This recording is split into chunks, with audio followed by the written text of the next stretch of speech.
Yes, good morning. क्या चल रहा था अपना? क्या कह देखे अपन कल? टाइप्स ऑफ कॉन्ट्रैक्ट देखे ना, बराबर कि नहीं? उसमें सबसे पहले क्या था? Valid contract. तो valid contract is the contract which contains the all essential element of the valid contract. Such contract is enforceable in a court of law, बराबर कि नहीं? उसके बाद क्या देखा अपन ने? सेक्शन 2J पहले जमता था, अब जमता नहीं है, बराबर कि नहीं? तो उसको क्या बोलेंगे अपन? बोलो ना, भूल गए क्या?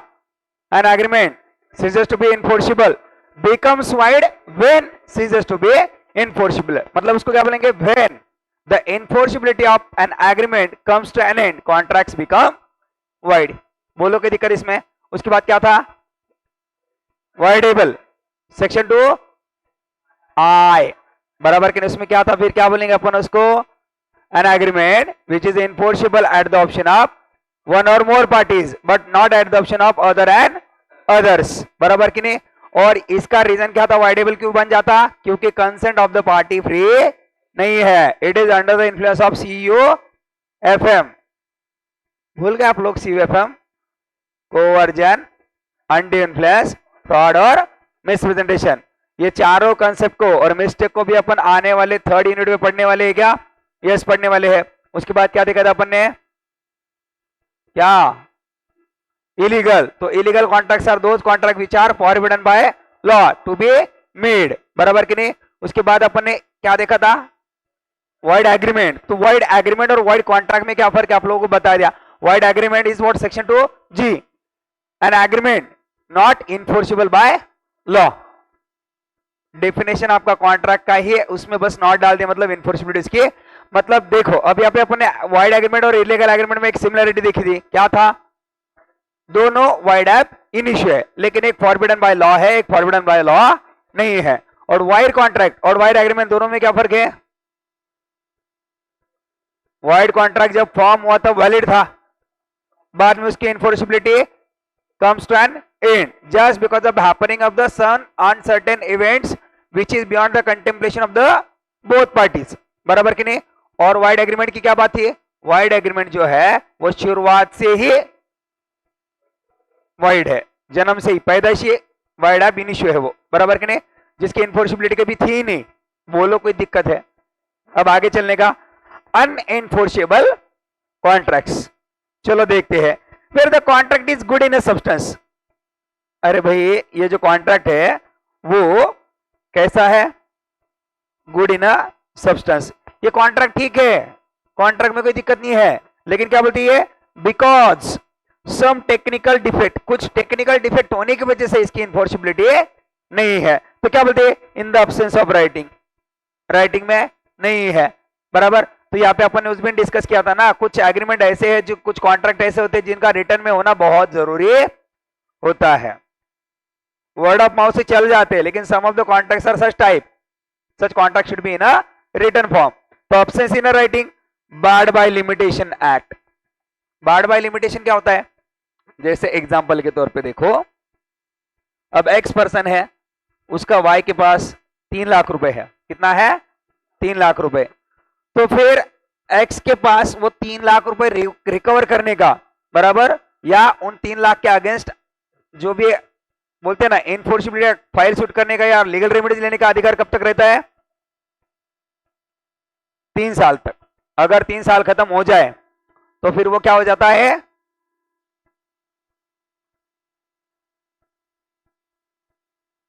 Time barred. टाइम बार्ड मतलब क्या? उसको वाई के अगेंस्ट कोर्ट ऑफ लॉ में फाइल शूट करते नहीं आएगा। काय के लिए? उस डेप के रिकवरी के लिए। समझे क्या आप लोग? मतलब वो वैलिड था, बट 3 साल आपने क्या नहीं किया, ना तो वो डेप रिकवर किया है, ना ही वाई के अगेंस्ट फाइल शूट किया है। तो फिर वो क्या हो जाएगा? Time barred. लिमिटेशन एक्ट के हिसाब से क्या हो जाएगा? वो टाइम बार्ड हो जाएगा। समझे क्या आप लोग? तो फिर कोर्ट बोलता है जो भी आपको पैसे मांगने हैं वो आपने कैसे मांगने चाहिए? 3 साल के अंदर मांगने चाहिए, बराबर। और अगर नहीं दे रहा है तो 3 साल के अंदर ही आपने क्या करना चाहिए? उसको केस फाइल शूट करना चाहिए ऐसे पार्टी के अगेंस्ट जो पैसे देने के लिए डिनाई कर रहा है। हुआ क्या क्लियर? अब आपको समझ में आया? एब्सेंस इन राइटिंग पहला, और barred by limitation act etcetera. One party और both parties cannot sue upon it, it described as an unenforceable contract. क्या बोलते हैं ये? जहां पे एक पार्टी या दोनों पार्टी क्या नहीं कर सकती, उसके ऊपर फाइल सूट नहीं कर सकते या इन्फोर्स नहीं कर सकते, तो वो क्या बन जाता, अनएनफोर्सेबल बन जाता। कॉन्ट्रैक्ट देखा जाए तो कोई इसमें दिक्कत नहीं थी, वैलिडी कॉन्ट्रैक्ट था वो, बट ऑब्सेंस इन राइटिंग है या इसके अलावा टाइम बार्ड है, बराबर। तो फिर इन केस में क्या होगा, इन केस में ये होगा, वो अनएनफोर्सेबल बन जाएगा। आपके कॉन्ट्रैक्ट में कोई दिक्कत नहीं थी, बट अनएनफोर्सिबिलिटी रीजन आप खुद बन चुके हो, क्योंकि आपने रिटर्न में नहीं किया, या तो आपने ही 3 साल के अंदर पैसे मांगे। बोलो कोई दिक्कत है, कोई दिक्कत नहीं ना, यस। चलो, A bought goods from B in 2018, but no payment was made till the 2022. B cannot sue A for the payment of a payment in 2022 as it is crossed the limit of the 3 years and barred by Limitation Act. A good debt become unenforceable after the period of the 3 years barred by Limitation Act. Limitation act से क्या हो गया, वो board हो गया। उनका कहना है कि ए जो है, ए के अगेंस्ट बी ने अगर फाइल सूट करना है या बी ने उसके अगेंस्ट क्या करना है, एक्शन लेना है, तो कब तक लेना है, वो 3 साल के अंदर लेना है क्या, यस 3 साल के अंदर लेना है। बोलो कोई दिक्कत है, आगे चलो, समझ में आया, yes. Similarly an agreement for the transfer of the immovable property should be in a return. Immovable property मतलब आपके फ्लैट है, लैंड है, बिल्डिंग है, ये सब चीजें जो है, इनका आपको कोई भी डीलिंग करना है तो वो कैसा होना चाहिए, रिटर्न में होना चाहिए, तभी जाके क्या बनता, वो एनफोर्सेबल बनता, अदरवाइज इनफोर्सेबल बनता। या इसके अलावा आपका इंश्योरेंस कॉन्ट्रैक्ट, वो भी कैसा होना चाहिए, पेपर में और राइटिंग में ही होना चाहिए, वर्ड ऑफ माउथ से वो इनफोर्सेबल नहीं है। बोलो कोई दिक्कत है, वैसे हर एक कॉन्ट्रैक्ट आपके लिए वर्ड ऑफ माउथ से मतलब नहीं है सुटेबल, रिटर्न पे होना चाहिए, आपके पास प्रूफ हो जाता है। चलो क्या आगे, यस। अब बात आती है on the basis of the formation of contract. भाई ये फॉर्म किस तरीके से हुआ है, क्या ये फॉर्म किस तरीके से हुआ है, उसके हिसाब से क्या करने वाले हैं, उसके अलग अलग टाइप्स या क्लासिफिकेशन किया गया है। चलो आगे, यहां तक कोई दिक्कत है किसी को, कुछ पूछना है, नहीं ना। एक्सप्रेस कॉन्ट्रैक्ट, जहां पे टर्म्स ऑफ कॉन्ट्रैक्ट्स को या तो रिटर्न में या तो वर्ड ऑफ माउथ से क्या किया जाएगा, एक्सप्रेस किया जाएगा। सामने वाली पार्टी को वर्ड ऑफ माउथ से एक्सप्रेस किया जाएगा तो रिटर्न में एक्सप्रेस किया जाएगा, ऐसे कॉन्ट्रैक्ट अपन क्या बोलेंगे, एक्सप्रेस कॉन्ट्रैक्ट, बराबर।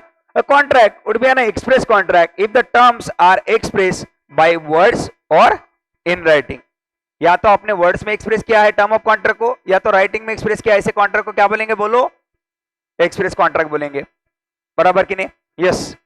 Section 9 of the act provide that if the proposal and acceptance of a contract or promise it made in a words or promise is said to be express, acceptance हो या proposal हो, दोनों में से कुछ भी आपने कैसे क्या है, वर्ड ऑफ माउथ से क्या है या तो रिटर्न में क्या है, तो उसको अपन क्या बोलेंगे, एक्सप्रेस कॉन्ट्रैक्ट बोलेंगे। बोलो कोई दिक्कत है। A tells B on a telephone that he offers to sell his house for rupees 20 lakhs and B reply inform A that he accepts the offer. This is an express contract. अब इन्होंने telephone पे बात किया तो भी जाके word of mouth का use हुआ ही है ना, बराबर कि नहीं। ये ए बोल रहा है उसको मेरा घर लेगा क्या, किधर, टेलीफोन पे, और बी बोल रहा है यस, तो ये कौन सा कॉन्ट्रैक्ट है, एक्सप्रेस कॉन्ट्रैक्ट है। क्यों, क्योंकि उन्होंने वर्ड ऑफ माउथ से एक्सप्रेस किया है क्या, यस वर्ड ऑफ माउथ से एक्सप्रेस किया है। बोलो कोई दिक्कत है, कुछ पूछना है यहां तक। इंप्लॉयड कॉन्ट्रैक्ट, ये कैसे एग्जीक्यूशन में आएगा,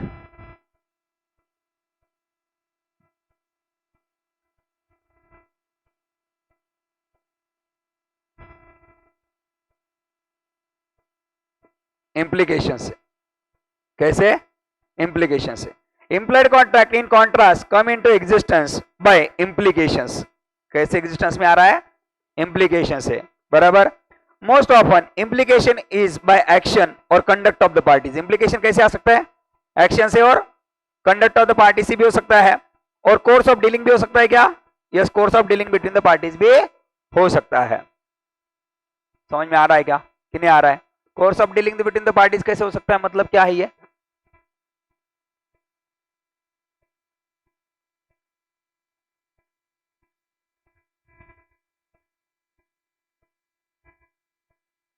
ये ओम है, बराबर।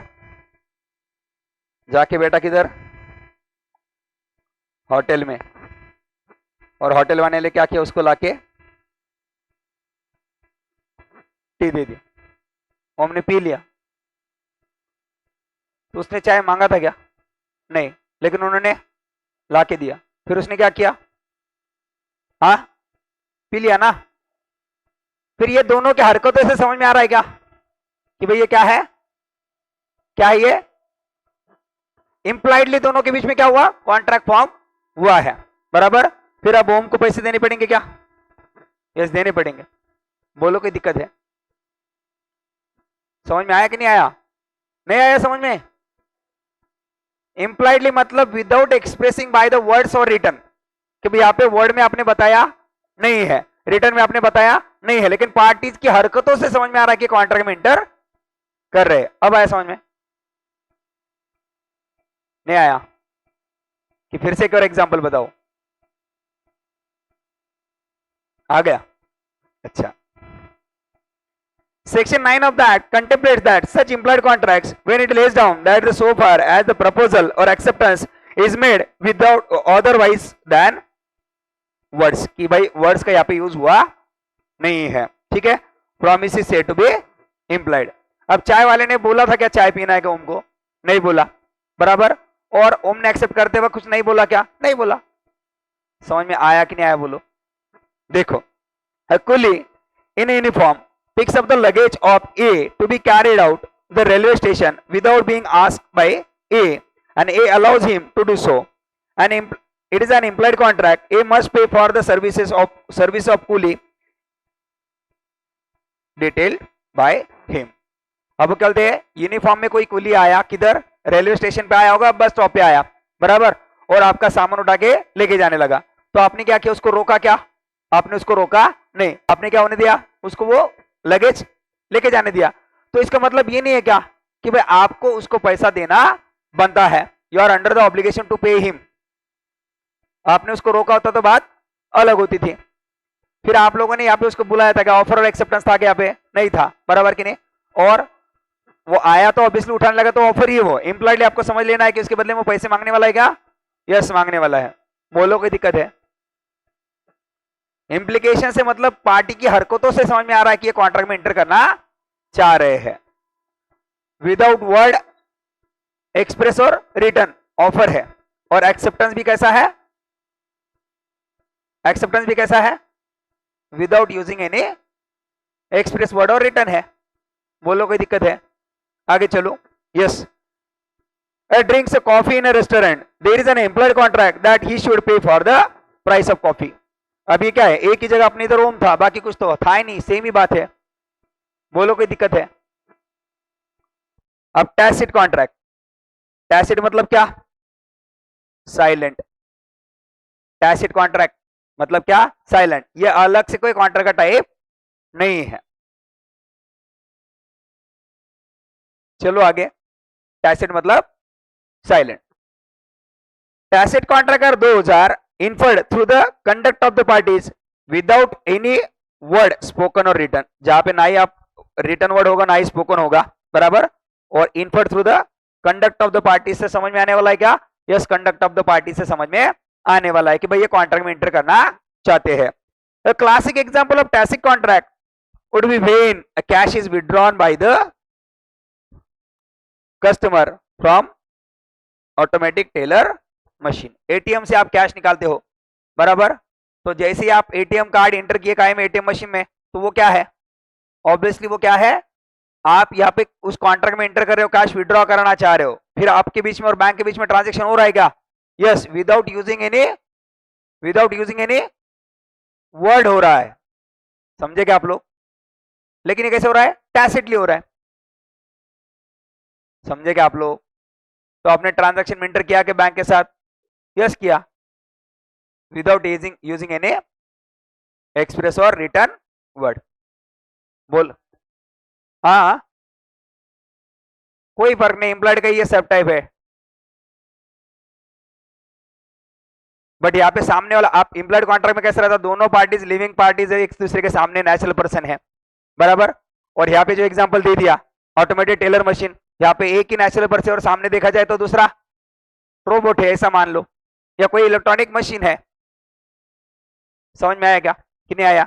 या आप वेइंग मशीन पे चले गए और कॉइन ड्रॉप कर दिया और अपना वेट कर लिया, तो वहां पे भी क्या है, सामने नेचुरल पर्सन है क्या, नहीं है। यही बेसिक सा फर्क है, दूसरा क्या ही फर्क है, वो अलग से टाइप नहीं है, उसका ही टाइप है वो, एम्प्लॉयड का ही। बोलो कोई दिक्कत है, चलो ना आगे। Yes, another example of tacit contract is where the contract is assumed to have been entered when sale is given effect to the that fall of hammer in an auction sale। क्या बोलते हैं ये, auction cell आपको पता है कि क्या रहता है, जहां पे बोली रखती है, बराबर, फिर हाई जो बिडर रहेगा उसको क्या करते ये, फॉल ऑफ हैमर करके क्या करते हैं, सेल हो गया ऐसा डिक्लेयर करते हैं। अब ये अलग अलग मेथड रहता है उनका डिक्लेयर करने का, लेकिन फॉल ऑफ हैमर नॉर्मली होता है कि ऑक्शन में, यस होता है। तो फॉल ऑफ हैमर भी बताता है टैसिट मैनर में कि भाई क्या हुआ, ये सेल कंप्लीट हो गया है। ऑक्शन सेल आपको सेल ऑफ गुड्स एक्ट में देखने को मिलेगा। ये बस यहाँ पे एग्जांपल कर दे दिया, बोलो कोई दिक्कत है, आगे चलो। Yes, it is not separate form of contract but falls within the scope of employed contract. ये एम्प्लॉयड कॉन्ट्रैक्ट के स्कोप में ही आता है, कौन सा, टैसिट वाला। ये सेपरेट टाइप ऑफ कॉन्ट्रैक्ट नहीं है, बोलो कोई दिक्कत है, आगे चलो। यस, क्वासी कॉन्ट्रैक्ट, क्या, क्वासी कॉन्ट्रैक्ट।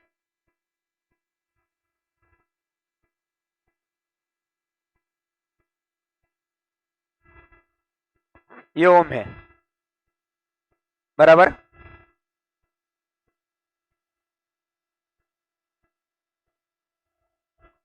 सिक्के सर है, बराबर। जाते वक्त यहां पे क्या हुआ, मेरा वॉलेट गिर गया, और वॉलेट किसको मिला, आपकी इतनी ज्यादा भावुक गर्दी है, इसमें किसको मिला, मेरा वॉलेट ओम को मिला, बराबर। हाँ, वो वॉलेट में ज्यादा पैसे नहीं, बात अलग है। फिर आपको लगता नहीं है कि Om is under the obligation to return the such wallet to me, बराबर। मैं एक बात बोलो, इस केस में ऑफर था क्या, ऑफर था क्या, नहीं था। एक्सेप्टेंस था क्या, नहीं था। ना ही ऑफर था, ना ही कंसिडरेशन था, बराबर। लेकिन इसके बावजूद भी ओम के ऊपर ऑब्लिगेशन आया क्या,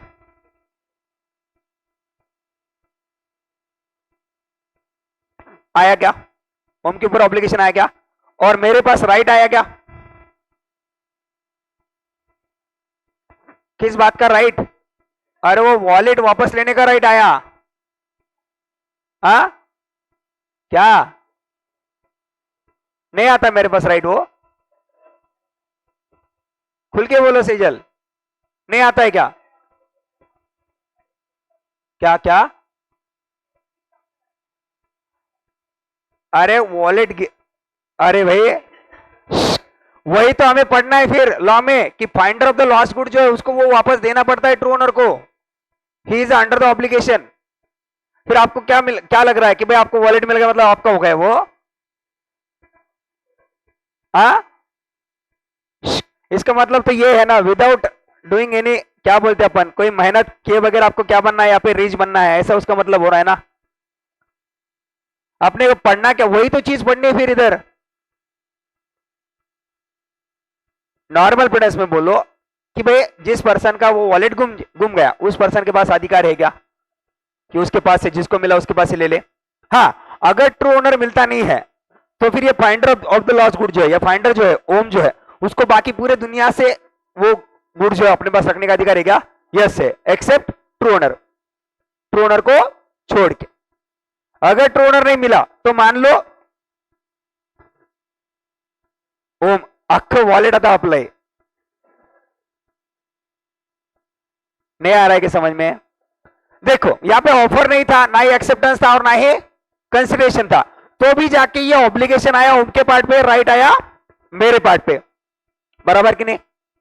यस, फिर ये ऑब्लिगेशन और ये राइट किसने दिया हमें, ऑफर भी नहीं था, एक्सेप्टेंस भी नहीं था, और ना ही कंसिडरेशन था, बराबर कि नहीं। वैलिड एसेंशियल यहाँ पे अवेलेबल ही नहीं है, उसके बावजूद भी ऐसा कॉन्ट्रैक्ट जो है, ऐसे ऑब्लिगेशन और ऐसे राइट जो है वो इंपोज किए जा रहे हैं, किसके थ्रू, लॉ के थ्रू।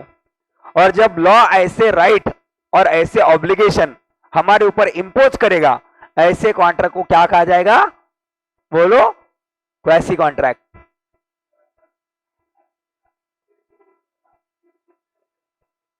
टाइम लैप्स, इसके बारे में आगे प्रोविजन है कि भाई अगर पेरिशेबल गुड्स है तो क्या, बराबर, या उसको प्रिजर्व करके रख सकते तो क्या। अब ओम ने ऑर्डिनरी डिलीजेंस में बहुत सारा मेहनत ले लिया ट्रोनर को फाइंड आउट करने का, तो भी जाके ट्रोनर मिला नहीं है, तो ऐसे गुड्स को रख सकता है क्या? यस, रख सकता है।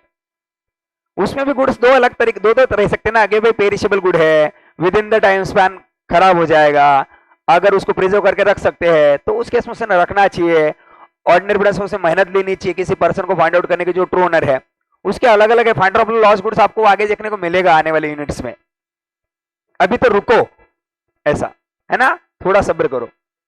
बट फिलहाल ये जान लो कि भाई क्या, नाइदर ऑफर नॉर एक्सेप्टेंस और not a consideration, still there are rights and obligation, such rights and obligations are imposed by the law, then the such contract is called quasi contract. बोलो कोई दिक्कत है? अब वर्डिंग देखो, quasi contract is not actual contract, actual contract नहीं है। क्यों? क्योंकि एक्चुअल में वहां पे ना तो ऑफर है ना ही एक्सेप्टेंस है, बट रिजेंबल्स कॉन्ट्रैक्ट। कैसा लग रहा है? रिजेंबल्स कॉन्ट्रैक्ट, मतलब कॉन्ट्रैक्ट जैसा लग रहा है। देखो ना आप लोग, ओम और मेरे बीच में ऑफर और एक्सेप्टेंस था क्या? मैं ओम को बोल के गए ओम मेरा वॉलेट यहाँ पे गिरेगा रे, कल जाके मुझे देना, ऐसा बोला था क्या? नहीं बोला ना, बराबर कि नहीं? वॉलेट गिर गया, उसको मिल गया, तो मेरे पास कल जाके अधिकार आए कि मैं वो वॉलेट को रिटर्न बैक ले लूं, और ओम के ऊपर ऑब्लिगेशन आ गया, तो राइट और ऑब्लिगेशन नजर आ रहा है, तो ऑब्वियसली क्या नजर आ रहा है? कॉन्ट्रैक्ट नजर आ रहा है। एक्चुअल में कॉन्ट्रैक्ट और ऐसे राइट और ऑब्लिगेशन किसने इंपोज किए? बोलो, लॉ, लॉ ने इंपोज किए। बोलो कोई दिक्कत है? Resembles a contract, it is created by law under the certain circumstances. कैसा है ये? सर्टेन सर्कमस्टांसेस के अंडर लॉ ने ये क्रिएट किए हैं। It creates and contracts enforces the legal rights and obligation. अच्छा, लीगल राइट्स और ऑब्लिगेशंस को क्रिएट करता है कि यस करता है।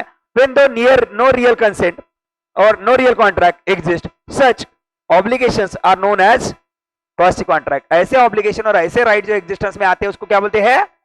Quasi contract. In other words, contract in which no intention on the part of either party to make the contract, but law imposes contract upon the parties. अब इसमें ना ही मेरा इंटेंशन था कॉन्ट्रैक्ट मेंटेन करने का और ना ही ओम का था, बट ऐसे ऑब्लिगेशन और ऐसा कॉन्ट्रैक्ट हमारे ऊपर किसने इंपोज किया? लॉ ने इंपोज किया। बोलो कोई दिक्कत है? नाइदर ऑफर नॉर एक्सेप्टेंस, ना ही ऑफर है और ना ही एक्सेप्टेंस है, ना ही कंसिडरेशन है। ओम को मेरा वॉलेट रिटर्न करने से कुछ मिलने वाला नहीं है, मेरे अपनी इच्छा से कुछ दे दूं तो दे दूं, वो बात अलग है। मैं अगर उसको प्रॉमिस करूं वॉलेट देने के बाद, भाई ओम तूने मुझे वॉलेट वापस कर दिया मेरा, मैं प्रॉमिस करता हूं कि तुझे 5,000 रुपए दूंगा, तो वो प्रॉमिस इनफोर्सेबल बन जाता, वो बात अलग है, वो बात अलग है। हुआ क्या क्लियर? वो बात अलग है। कोई दिक्कत है? चलो आगे देखो क्या बोलते हैं। Obligation of a finder of the lost goods to return them to true owner. क्या बोलती है? Finder of the lost good है, वो ट्रू ओनर को गुड्स वापस कर देगा क्या? यस कर देगा।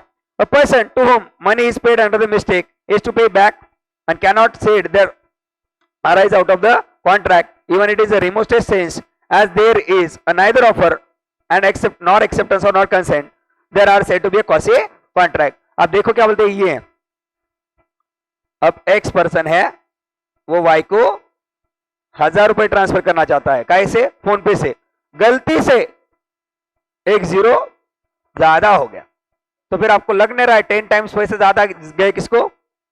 वाई को। तो वाई क्या कहेगा? बोलेगा ऐसा, भूल जा अपने 9,000 रुपए, बोलेगा 9,000 ना भैया, जज्बाती हो गए, पैसे की बात है ना। रुको, 10 टाइम्स पैसे ज्यादा, 9 टाइम्स पैसे ज्यादा गए, बराबर। फिर इस केस में y is under the obligation, sorry x is under the obligation to repay the such money. हाँ, जो भी कोई होगा रे, दोनों में से छोड़ दो बात, पैसे किसने पे, अगर वो गलती से x ने पे किए हैं तो ऑब्वियसली y को ऐसे रिटर्न करने पड़ेंगे, किसको, x को। कोई भी ले लो ना, y ले लो, y x ले लो, क्या फर्क पड़ रहा है, यहाँ पे गलती से ज्यादा पैसा गया, ठीक है, तो अंडर मिस्टेक क्या हुआ, पैसे ज्यादा गए तो वो रिटर्न बैक करने पड़ेंगे, क्या, यस रिटर्न बैक करने पड़ेंगे, भले वहां पे ऑफर एक्सेप्टेंस नहीं है, अंडर द ऑब्लिगेशन वो has received the such money by mistake. बोलो कोई दिक्कत है, या ऊपर दे दिया ये finder of the lost good, तो मैंने अभी भी एग्जांपल दिया था काय का, ओम को वॉलेट मिल गया उस चीज का, बराबर।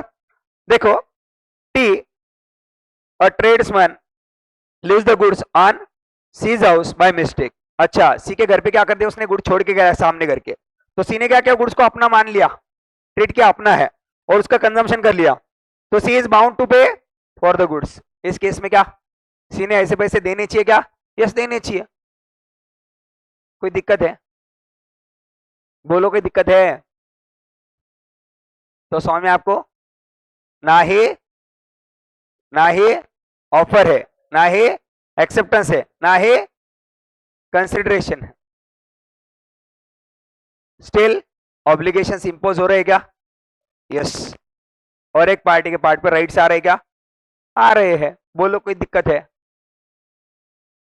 आगे चलो। E contracts are the electronic contracts with the help of electronic means, internet के हेल्प से जो कॉन्ट्रैक्ट में इंटर किया जाता है, ऐसे कॉन्ट्रैक्ट्स क्या बोलेंगे अपन, ई कॉन्ट्रैक्ट्स, बराबर। मोस्ट ऑफ द आज की ट्रेडिंग एक्टिविटीज किधर होती है, वही प्लेटफॉर्म पे जो सबको अवेलेबल करा के दिया है, बराबर कि नहीं।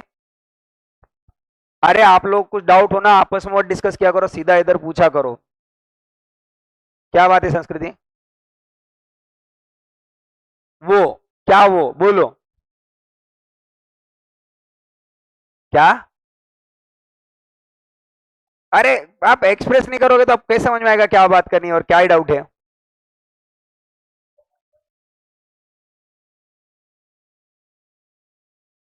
ऑफर ही नहीं, एक्सेप्टेंस भी नहीं, सही है ना। चलो क्या आगे, यस देखो, when contract is entered by two or more parties using the electronic means such as email is known as e-commerce contract, जिसको e-commerce contract कहा जाता है, ठीक है। देखो in electronic commerce different parties or person create the network which are linked each other through EDI. EDI is what, electronic data interchange. This helps in a doing a business transaction using the electronic mode. business transaction करने के लिए help करता है ये, कैसे, electronic mode से। तो these are known as EDI, मतलब क्या, electronic data interchange, cyber contracts और माउस क्लिक कॉन्ट्रैक्ट्स, इसके अलग अलग नाम है क्या, यस इसके ये अलग अलग नाम है। बोलो कोई दिक्कत है, with the help of electronic means जो कॉन्ट्रैक्ट्स इंटर किए जाएंगे उन सभी कॉन्ट्रैक्ट्स को हम क्या बोलेंगे, ई कॉमर्स और ई कॉन्ट्रैक्ट्स बोलेंगे क्या, यस। बोलो कोई दिक्कत है, माउस क्लिक कॉन्ट्रैक्ट भी उसका अलग नाम। चलो आगे, फॉर्मेशन का खत्म हो गया, on the base of performance. लेकिन यहां तक कोई दिक्कत है कि बोल दो एक बार, कोई दिक्कत, चलने के फिर आगे, on the base of performance of contract executed. देखो ध्यान दो,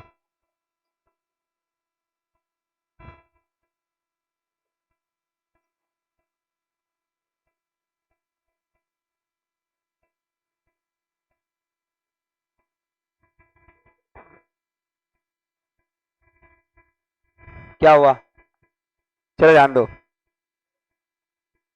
आथर ऑर्डर किया काय का, गुड्स का, बराबर। ओम ने गुड्स भेज दिया, उसके साथ साथ इसने क्या दे दिया उसको, कैश दे दिया। फिर आपको लगता नहीं है कि एक पार्टी के पार्ट पे क्या ऑब्लिगेशन था, गुड्स भेजने का, और दूसरे पार्टी के पार्ट पे क्या ऑब्लिगेशन था, कैश भेजने का, बराबर।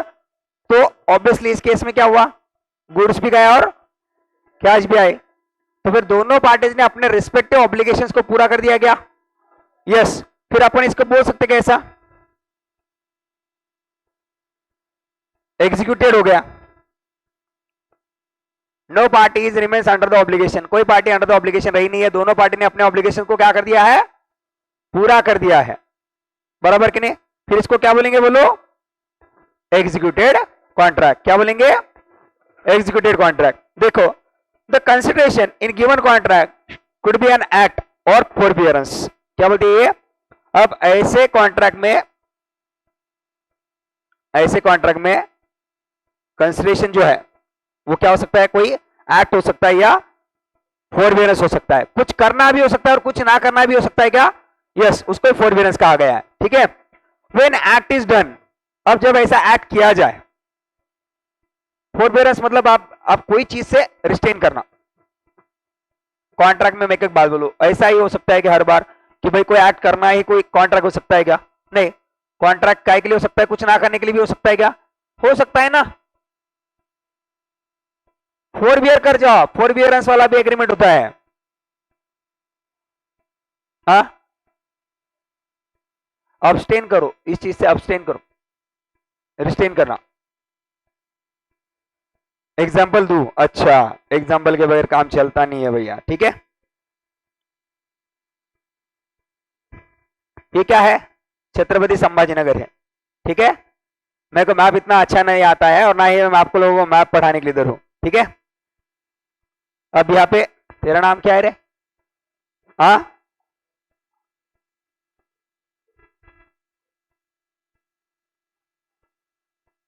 ये कौन है, राघव है, बराबर। अब यहाँ पे राघव ने क्या किया, इतने सारे एरिया में, मतलब ये संभाजीनगर के एक पर्टिकुलर एरिया में क्या किया, बीकाजी जो है, बीकाजी की फ्रेंचाइजी ले ली, बराबर, और उसने उनको पैसा दे दिया उस नाम के बदले में। तो उस केस में आपको लगता नहीं है कि राघव बोल सकता है उनको कि भाई यहाँ पे संभाजीनगर में आप बिजनेस मत करो, मैंने आपकी फ्रेंचाइजी ली है, यहाँ पे बिजनेस मैं करूंगा। तो फिर आपको लग नहीं रहा ये फॉरबियरेंस वाला एग्रीमेंट है, अब्सटेन करने वाला है कि भाई यहाँ पे आप मत करो, मैंने यहाँ पे आपका नाम यूज करने के लिए और आपका गुडविल परचेस किया है। तो ये फॉरबियरेंस वाला हो सकता है क्या, यस हो सकता है। आप अब्सटेन कर जाओ, आपको ऑफर में समझ में आएगा ना कि भाई एग्रीमेंट कुछ करने के लिए भी हो सकता है और कुछ ना करने के लिए भी हो सकता है, और ये वैलिड है कि इस केस में ये वैलिड है। बोलो कोई दिक्कत है, नहीं तो अगर बीकाजी भी यहाँ पे बिजनेस करेगा और राघव भी बीकाजी का नाम करके यहाँ पे बिजनेस करेगा तो राघव का फायदा क्या हो रहा है गुडविल परचेस करके, क्या नहीं हो रहा ना, कोई दिक्कत है, चलो आगे। यस, क्या पता क्या चालू उनका, ठीक है। एक्ट और फॉरबियरेंस, व्हेन एक्ट इज डन और एग्जीक्यूटेड और फॉरबियरेंस इज ब्रॉट अबाउट, जब ऐसा एक्ट किया जाए या एग्जीक्यूटेड किया जाए या फॉरबियरेंस ब्रॉट अबाउट किया जाए, तो उस केस में अपन क्या बोलेंगे, कॉन्ट्रैक्ट इज एग्जीक्यूटेड। एग्जीक्यूटेड मतलब क्या, पार्टीज ने अपने ऑब्लिगेशंस को परफॉर्म कर दिया, फुलफिल कर दिया और कॉन्ट्रैक्ट को डिस्चार्ज कर दिया। क्या, yes, no party remains under the obligation, कोई पार्टी ऑब्लिगेशन अंडर यहाँ पे नहीं रही है, उन्होंने रिस्पेक्टिव ऑब्लिगेशंस को फुलफिल कर दिया। तो ऐसे कॉन्ट्रैक्ट को क्या बोलेंगे, बोलो ना, हाँ, एग्जीक्यूटेड कॉन्ट्रैक्ट। बोलो कोई दिक्कत है, yes. When a grocer sells a sugar on a cash payment, it is an executed contract because the both parties have done what they were to do under the contract।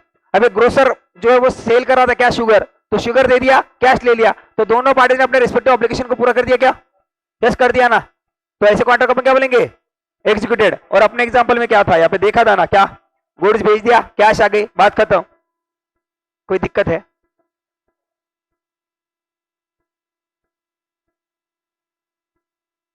आगे चलने का, अब क्या है,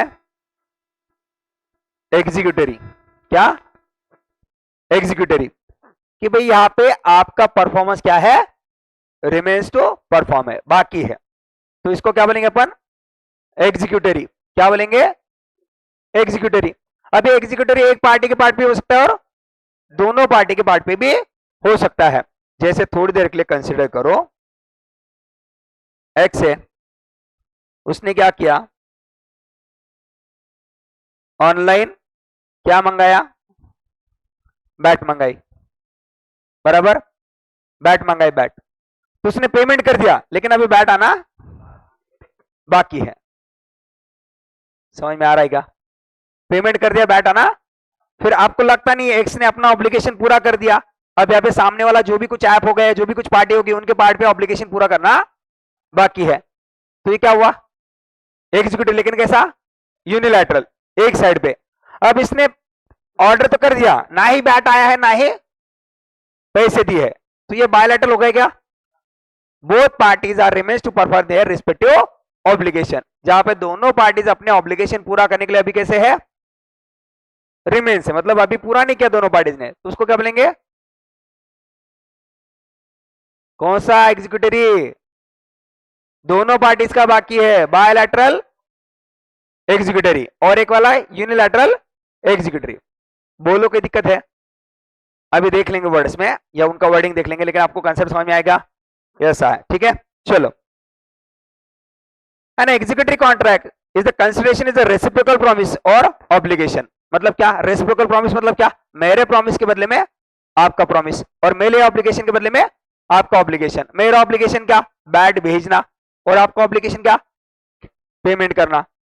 तो फिर रेसिप्रोकल प्रोमिसेस है क्या? पे यस है, और दोनों प्रोमिसेस कैसे है? अभी परफॉर्म करने बाकी है, तो उसको अपन क्या बोलेंगे? एग्जीक्यूटरी। क्या बोलेंगे? हाँ, such consideration is to be perform in a future only. कब परफॉर्म होगा? ये फ्यूचर में होगा ना। Therefore such contracts are describe as a executory contract. फिर G agrees to take a tuition of H. क्या बोल रहा है जी? एच का ट्यूशन लेने वाला है, तो ऑब्वियसली ट्यूशन लेने वाला है ना फ्यूचर में, और एच के पास से फीस भी आने वाली है, तो दोनों पार्टीज अपने रिस्पेक्टिव ऑब्लिगेशन फ्यूचर में परफॉर्म करने वाले क्या? यस। फिर ये कैसा हुआ? कैसा हुआ ये? Bilateral executory. कैसा हुआ? मतलब obligations are remain to perform in on the part of the both parties. बोलो कोई दिक्कत है? तो वही दे दिया, pre engineering student from the next month H is in consideration to pay G और 1000 per month in a contract is executed because yet to be carried out. अभी इसका कैरिड आउट होना बाकी है। Unilateral and bilateral the kinds of the executive contract. Executive contracts की क्या है? Unilateral और बायलैटरल क्या है? अलग अलग दो काइंड्स है, ठीक है, are not separate kinds. Separate kinds नहीं है, ये एग्जीक्यूटिव का ही क्या है? टाइप है। बोलो कोई दिक्कत है? Unilateral contract is one sided contract in which one party has perform. एक पार्टी ने अपना परफॉर्मेंस कर दिया, बराबर, and other parties obligation is outstanding. मतलब क्या? रिमेन्स, मतलब दूसरे पार्टी का परफॉर्मेंस बाकी है क्या? यस, दूसरे पार्टी का परफॉर्मेंस बाकी है। M advertises a payment of award 50,000 to anyone who finds his missing boy.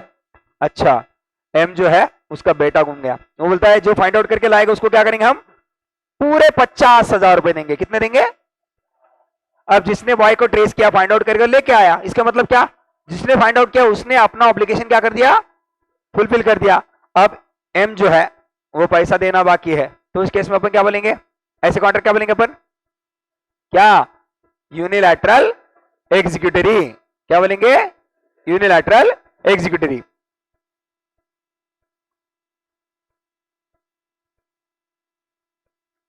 हाँ ठीक है, वो एग्जांपल आपको मैंने बता दिया क्या है उसमें एक्चुअली, ठीक है। Bilateral contract, bilateral executory contract है वहां। Bilateral contract is one where obligation और promise is outstanding on the part of the. दोनों पार्टीज का ऑब्लिगेशन अभी परफॉर्म करना बाकी है। समझ में आया कि नहीं आया? देखो, A promises to sell his plot to B for rupees 10 lakh. अब एक cash down, B pays only 2,50,000 earnest money. Earnest मतलब क्या? मान लो कि कुछ पैसा दे दिया, कुछ पैसा बाकी रखा, ठीक है। अब प्रॉमिस टू पे बैलेंस इन नेक्स्ट सैटरडे। आने वाले सैटरडे रिमेनिंग पैसा वो देने वाला है क्या? यस, रिमेनिंग पैसा देने वाला है। On the other hand A use the position of the plot to B. Position दे दिया, लेकिन सेल का जो एग्जीक्यूशन है या डीड जो है वो कब देने वाला है? होल अमाउंट आने के बाद, बराबर कि नहीं? तो यहाँ पे ना तो पूरा सेल एग्जीक्यूट हुआ है और ना ही यहाँ पे पूरा का पूरा अमाउंट आ चुका है, बराबर। तो दोनों पार्टीज के पार्ट पे ऑब्लिगेशन अभी पूरा करना बाकी है क्या? यस, ऑब्लिगेशंस पूरा करना बाकी है. The contract between the A and B is executory because there are remains outstanding to be done or both sides. The such executory contracts are known as a bilateral executory contract. बोलो कोई दिक्कत है? यहां तक बोलो कोई दिक्कत है? कुछ पूछना है? नहीं ना? फिर रुको यहाँ पे. पक्का? चलो फिर रुकते हैं.